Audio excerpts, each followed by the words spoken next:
பார்த்துருக்கீங்களா? இது எப்படின்னாக்கா டிராக்டர் வச்சு போட்டது, ஆள் வச்சு போடல. அதனால தான் உங்களுக்கு லைனாக தெரியுது. ஆள் வச்சு போட்டோம்னாக்கா லைனாக இருக்காது.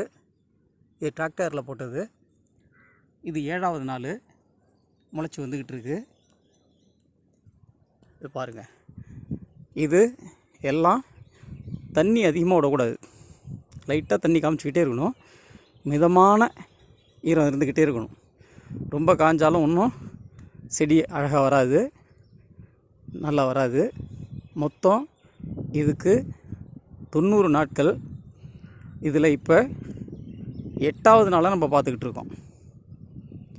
6வது நாளில் முளைப்பு வந்துடும். 7வது நாளில் மேலே கொஞ்சம் சிம்மராக இருக்கும். ஆனால் 8வது நாளில் நல்லா இருக்கும். பாருங்கள். திருப்பி கொஞ்சம் வந்தோடனே எப்போ மருந்து அடிக்கிறது, அதுக்கு என்ன மருந்து அடிக்கிறது அப்படிங்கிறத நான் உங்கள்கிட்ட சொல்கிறேன். நன்றி.